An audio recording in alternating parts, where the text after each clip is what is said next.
So in the recent history of Flesh and Blood, and that is meaning, beyond Everfest, when heavy hitters came and we started releasing Marvel heroes in both their adult and their young form simultaneously, young heroes became, well, let's be honest, far less desirable than their adult hero counterparts. And this makes a lot of sense. CC was the primary vehicle by which the game thrived and did its thing within the competitive format. However, with Silver Age entering on the scene, I think this is all about to change. A huge shout out to our channel members for supporting what we do here. If you want to get involved with the channel and the Dice Commando community, please consider joining as a channel member. Remember, these videos are only possible with your support. You can show that support with a like, a subscribe, and by leaving us a comment and sharing your feedback. Community first, and go Commando. Hey there, my Flesh and Blood friends, and welcome back to the channel, and happy Flesh and Blood Monday, and I really appreciate so much you all checking in here today to talk, that's right, Young Hero Marvels, and how I do believe in my heart, I think we are, if not already, I think we're headed towards an inflection point on a historical truth that we've held in the game, which is that the adult hero Marvels are more desirable, both from a collectible and usability standpoint, than the young heroes. Now, I do want to, there's a couple of disclaimers in there, of course, right? Like, we did see our first Marvel heroes in Everfest, so from a practical point of view, I'm really talking heavy hitters onwards, right? That's really where we started seeing them functionally as a staple in terms of the overall chases of the set. Obviously, that's with air quotes. You get it in terms of chases, but like Shelter and all that, and Command and Conquer, you get it, right? But what I'm talking about is in a vacuum, if you were to compare an adult Kassai from Heavy Hitters with a young hero Kassai from Heavy Hitters. Actually, you know what? That's actually not the greatest example, because in the budget formats, OG Kassai is better, which doesn't exist. So let's actually go to like Olympia. Olympia is actually, in my opinion, better in the budget formats than he is in the classic constructed format, yet his hero is more expensive. Now, there is certainly a rarity difference there from a collectability standpoint, so we can't ignore that, right?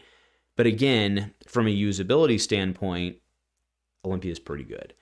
Now, if I go over here to what you see across the screen right now, you do see some pretty big numbers on that screen all of a sudden. And I do want to reference this back to a cast I made a few months ago where I was like, I think Young Hero Marvels are actually like a pretty good buy right now. I think they're ready to pop.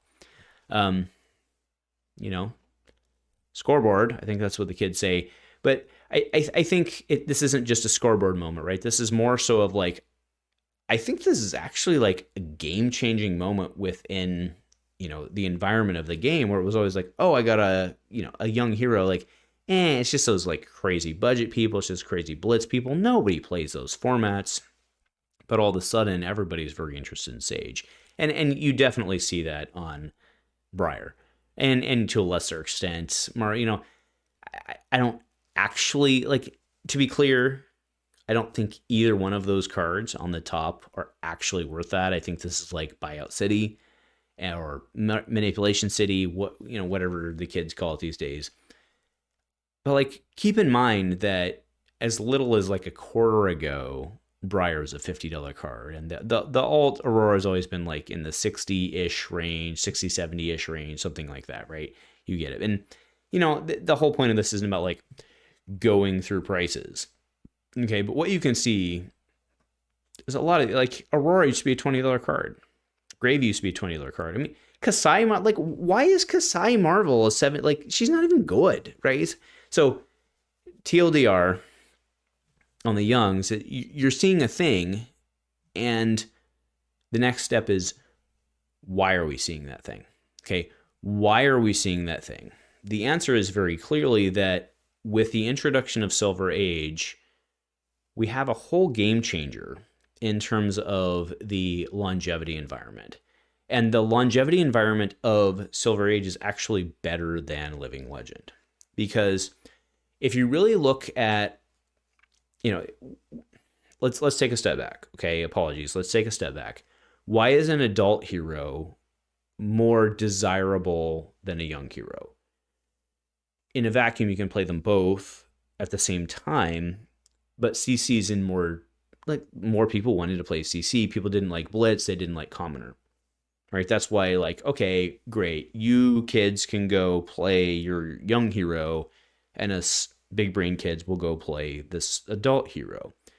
But now all of a sudden, and maybe not now all of a sudden, but in the future all of a sudden, which is of course driving the speculation prices, we have young heroes that actually rotate less in the grand scheme of things than the adults do, right? Because you're like, oh, well, when my adult LL's out, I can go play them in Living Legend, but you can't really, right? Because Living Legend has no rotation schedule at all in any form other than the ban list, to be fair.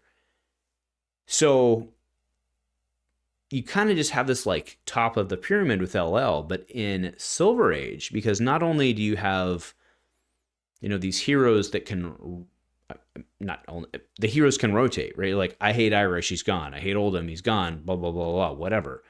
So there is, at least in theory, looking into the future, the potential to use each and every one of these heroes in some form, right? And the other beautiful part about the voting system as proposed, at least for Silver Age, is that, if Oldhim goes, Terra's okay. If Terra goes and Oldhim goes, maybe you're on Valda, maybe you're on Flarvo, like whatever, right? So you get this cascade thing down, and like, again, you also know that hero, after they get done with their sabbatical, they get to come back. But like in Living Legend, you're like, well, my Kassai is always legal, which is technically true, but they're not always playable. But in Silver Age, your young heroes, honestly, could always potentially become playable for the very reason I just mentioned in terms of the cascade. So I actually think that we're on the cusp of bucking like a 3-year trend? No, actually 2-year trend. Take it back, because Heavy Hitters will go into its 1.5 lifetime in January. But we are on the cusp of really changing that environment within the game, merely because of Silver Age and the difference in rotation and the long-term playability of every hero, which historically doesn't exist, right? I mean, we've seen it over and over again. You'll have some super expensive hero because everybody wants it to play it, and then it LLs, and right? Seen it. Icelander, right? We've seen it. So I think that applies generally, but in Silver Age, at least your rotated hero, with air quotes, comes back around later. And all of a sudden, our young hero marvels, well, doesn't suck. And I'm not the only one that thinks that, because the prices, oh yes, those prices. Let's go ahead and just scroll up to the top. And yes, those are different ones, but I mean, even Zen's basically unplayable. I mean, also, I know I'm going off cusp here, but Marlin, I bought one for $12.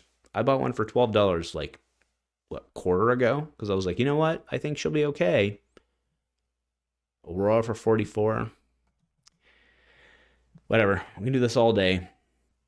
I'm really excited about this, and it's not just that I'm excited that matters. It's the fact that the forces that be that are moving the market also clearly are showing their confidence in the success of Silver Age, because they want to grab those young heroes. And whether, a 250, a 274 matters, not the point. Fact is, they went from 40 and 50 to where they are today because somebody, somewhere, wants to play these heroes.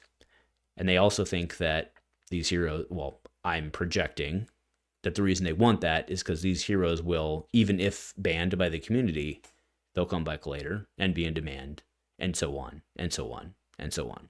So I'd be very interested in your thoughts below. Let me know. Do you think that young hero marvels will suddenly, well, maybe not suddenly, eventually become more expensive than their adult counterparts? That would be quite the thing to see within this game, but I think very, very possible. Anyway, my friends, thanks for joining, and go Commando.